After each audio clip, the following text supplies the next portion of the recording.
Good morning everyone, welcome to knowledge account. আমরা দেখবো আজকে 14th মার্চ 2026-এর ইম্পর্টেন্ট কারেন্ট অ্যাফেয়ার্স, তার সাথে সাথে রিলেটেড স্ট্র্যাটেজিকে। আজকে প্রথম প্রশ্ন, সিপ্রির সাম্প্রতিক রিপোর্ট অনুযায়ী বিশ্বের বৃহত্তম অস্ত্র আমদানিকারক দেশগুলোর তালিকায় ভারতের স্থান কত? সিপ্রির সাম্প্রতিক রিপোর্ট অনুযায়ী দ্বিতীয় স্থানে রয়েছে, মানে বিশ্বের বৃহত্তম যে অস্ত্র আমদানিকারক দেশ তার তালিকায় ভারত রয়েছে দ্বিতীয় স্থানে। মানে ধরো সিপ্রি রিপোর্ট 2026 যেটা, এটা ভারতের অস্ত্র আমদানি আর আত্মনির্ভরতা। ভারত সরকারের যে আত্মনির্ভর ভারত, সেই উদ্যোগের ফলে দেশীয় প্রযুক্তিতে মিসাইল, আর্টিলারি সিস্টেম, তারপরে নৌবাহিনীর যুদ্ধজাহাজ যেগুলো, এগুলো তৈরি হওয়ার পরিমাণটা বৃদ্ধি পেয়েছে আর কি, যার জন্য বিদেশি নির্ভরতাটাও অনেক কমেছে আর কি। ভারত বর্তমানে বিশ্বের দ্বিতীয় বৃহত্তম অস্ত্র আমদানিকারক দেশ। 2016 থেকে 2020 এবং 2021 থেকে 2025 এই টাইমিংয়ের মধ্যে ভারতের অস্ত্র আমদানি প্রায় 8% কমেছে, 4% কমেছে। এখনও ভারত সবচেয়ে বেশি অস্ত্র কেনে রাশিয়া থেকে।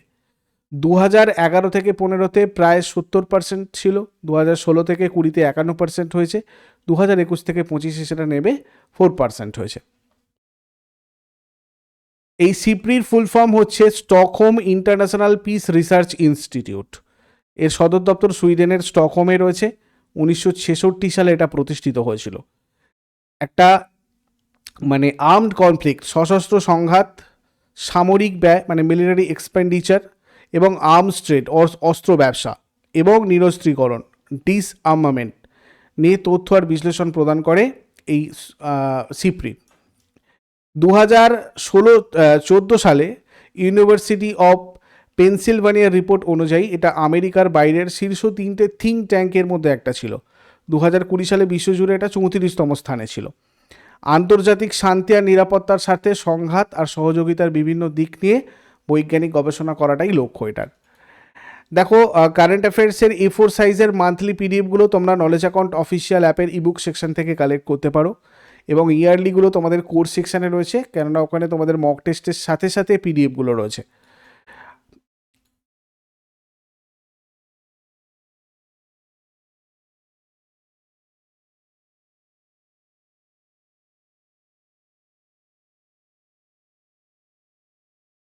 ইউরোপীয় ইউনিয়নের প্রথম দেশ হিসাবে কোনটা মা থেকে শিশুর দেহে HIV এবং সিফিলিস সংক্রমণ নির্মূলের জন্য ওয়ার্ল্ড হেলথ অর্গানাইজেশনের স্বীকৃতি পেয়েছে?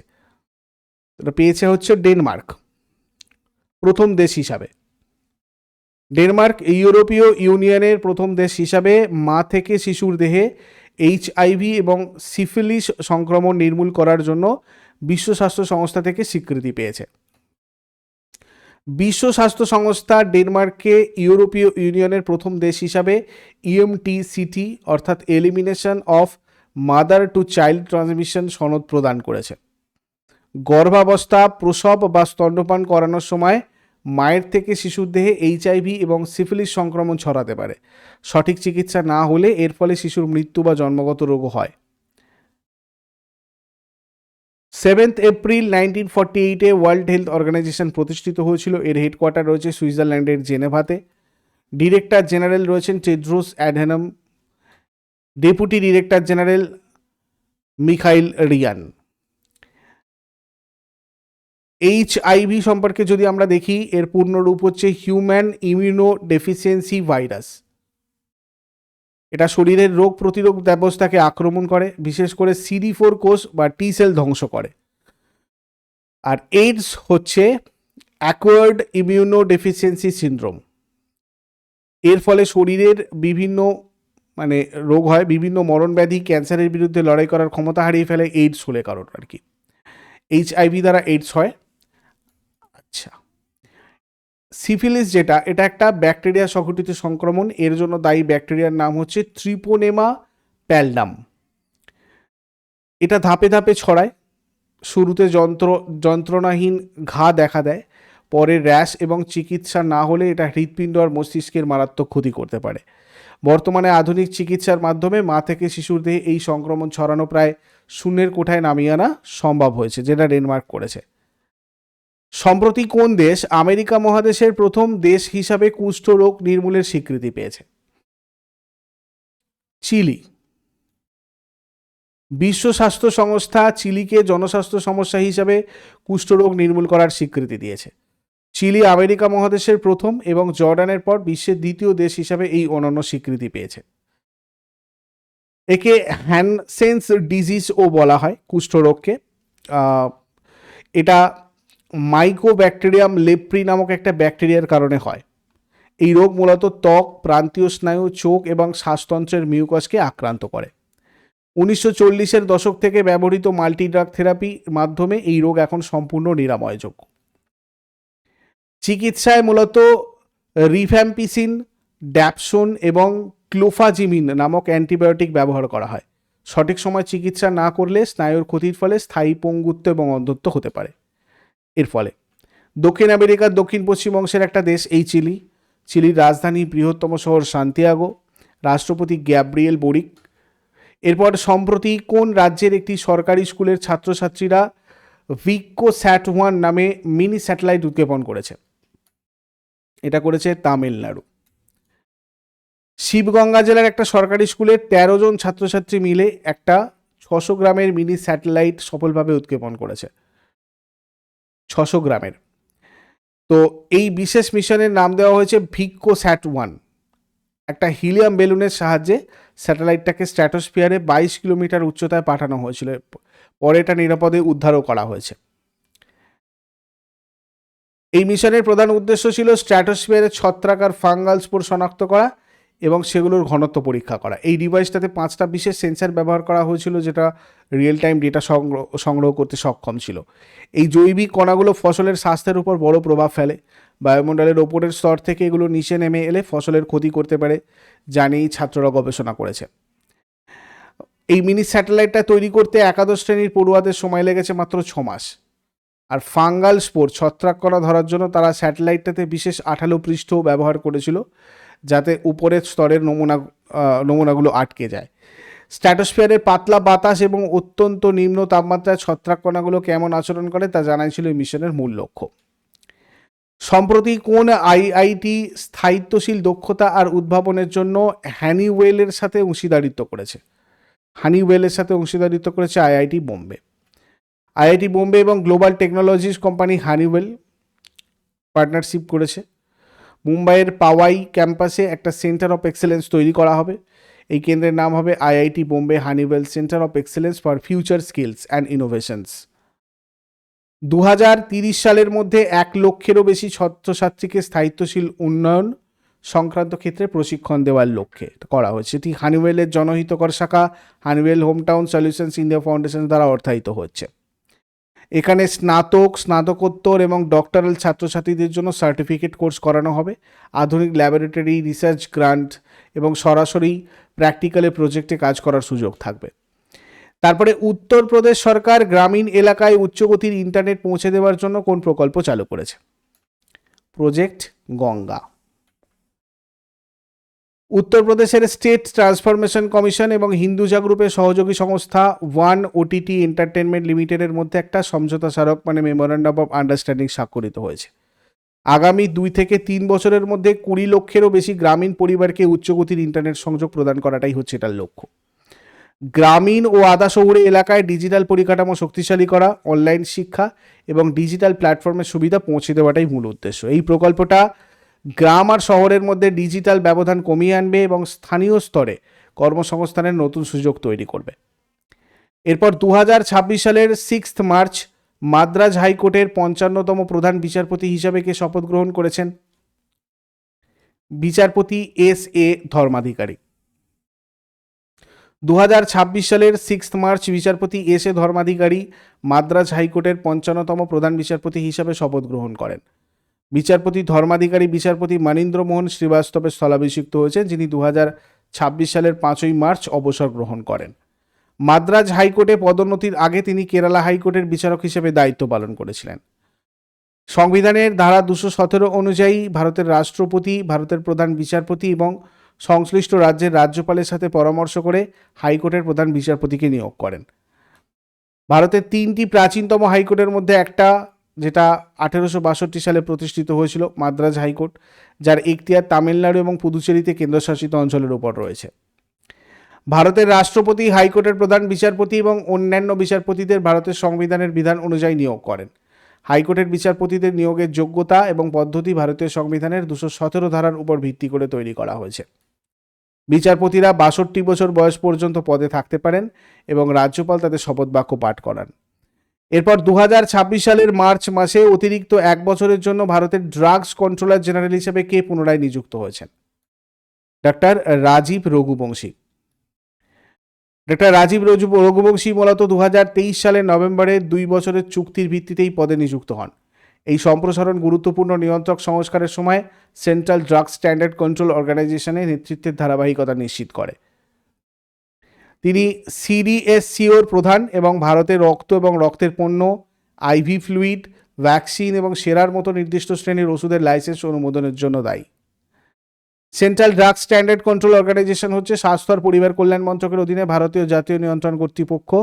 Appointment committee of the cabinet একটা উচ্চ পর্যায়ের কমিটি, যেটা ভারত সরকারের বেশ কয়েকটা উচ্চ স্তরের নিয়োগের বিষয়ে সিদ্ধান্ত নেয়, যার সভাপতিত্ব করেন প্রধানমন্ত্রী। এরপর 2026 সালের রদবদলের পর তেলেঙ্গানার রাজ্যপাল পদ থেকে সরিয়ে কোন ব্যক্তিকে মহারাষ্ট্রের রাজ্যপাল করা হয়েছে? জিষ্ণু দেব বর্মা। তেলেঙ্গানার রাজ্যপাল হিসেবে দায়িত্ব পালন করা জিষ্ণুদেব বর্মাকে মহারাষ্ট্রের রাজ্যপাল হিসেবে নিয়োগ করা হয়েছে। মহারাষ্ট্রের 22তম রাজ্যপাল হিসেবে শপথ গ্রহণ করেছেন তিনি। রাজ্যপাল এর যোগ্যতা হচ্ছে রাজ্যপালকে ভারতীয় নাগরিক হতে হয়, কমপক্ষে 35 বছর বয়স হতে হয়। সংসদের কোনো সদস্য বা রাজ্য আইনসভার সদস্য তিনি হতে পারেন না। রাজ্যপাল হতে গেলে কেন্দ্র কর্তৃক রাজ্যপাল মনোনীত করা এবং ভারতের রাষ্ট্রপতি কর্তৃক তার নিয়োগ কানাডার সরকারের মডেল ভিত্তিক। 153 নম্বর অনুচ্ছেদে বলা হয়েছে যে প্রতিটি রাজ্যের জন্য একটি রাজ্যপাল থাকবেন। একজন ব্যক্তিকে 2 বা ততোধিক রাজ্যের রাজ্যপাল হিসেবে নিযুক্ত করা যেতে পারে। রাষ্ট্রপতি কর্তৃক স্বাক্ষর আর সিলমোহরযুক্ত ওয়ারেন্টের মাধ্যমে রাজ্যপাল নিযুক্ত হন এবং রাষ্ট্রপতির সন্তুষ্টিতে তিনি পদে বহাল থাকেন। অনুচ্ছেদ 161-তে বলা হয়েছে যে রাজ্যপালের ক্ষমা, অবসান ইত্যাদি মঞ্জুর করার ক্ষমতা রয়েছে। 163 নম্বর অনুচ্ছেদে বলা হয়েছে যে কিছু বিচক্ষণতার শর্ত ব্যতীত রাজ্যপালকে তার কার্য সম্পাদনে সহায়তা আর পরামর্শ দেওয়ার জন্য মুখ্যমন্ত্রীর নেতৃত্বে একটি মন্ত্রী পরিষদ রয়েছে। এরপর 2026 আইসিসি পুরুষদের টি20 বিশ্বকাপের ইতিহাসে কে সবচেয়ে বেশি রান করেছেন? সাহেবজাদা ফারহান। পাকিস্তানের সাহেবজাদা ফারহান 2026 সালের টুর্নামেন্টে সবচেয়ে বেশি রান করার রেকর্ড করেছেন। 383 রান সংগ্রহ করেছেন তিনি। তারপরে ভারতীয় রেলওয়ে নারী কর্মীদের নিরাপত্তার জন্য 2026 সালের 8ই মার্চ কোন অ্যাপটা চালু করা হয়েছে? শাইন। চালু হওয়ার তারিখ হচ্ছে 8ই মার্চ 2026। এর পূর্ণ ফুল ফর্ম হচ্ছে sexual harassment incident notification for empowerment, সাইনের ফুল ফর্ম।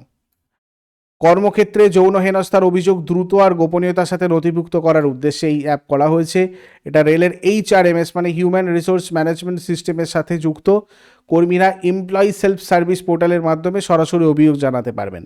এই অ্যাপের মাধ্যমে শুধুমাত্র স্থায়ী কর্মী নন, মানে চুক্তিভিত্তিক কর্মী যারা আছে, ইন্টার্ন যারা শিক্ষার্থী রয়েছে এবং ভিজিটারদের পক্ষ থেকেও অভিযোগ জানানো সম্ভব হবে। এই পদক্ষেপটা 1997 সালের সুপ্রিম কোর্টের বিশাখা নির্দেশিকার উপর ভিত্তি করে তৈরি করা হয়েছে। এরপর আগের দিনের হোমওয়ার্কগুলো দেখে নেব। 2025 সালের ফ্রেঞ্চ ওপেন মহিলা একক খেতাব কে জিতেছে? কোকো গফ। আর তৃতীয় প্রজন্মের কম্পিউটারগুলোতে কী ধরনের সার্কিট ব্যবহার করা হতো? আইসি। আর আজকে তোমাদের জন্য প্রশ্ন থাকবে, গঙ্গাসাগর মেলার ভক্তরা কোন মুনির মন্দিরে আসেন?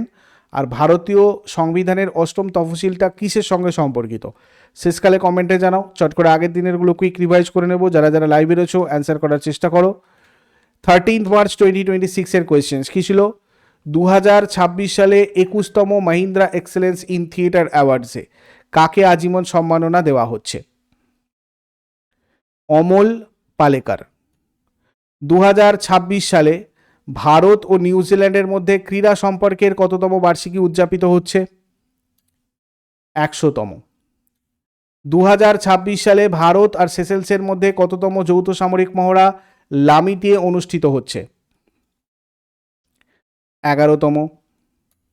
2026 সালের মার্চ মাসে ডিআরডিও কোন বিশ্ববিদ্যালয়ের সাথে অর্গানোফসফরাস যৌগের প্রতিষেধক তৈরির জন্য একটি গবেষণা প্রকল্প শুরু করেছে?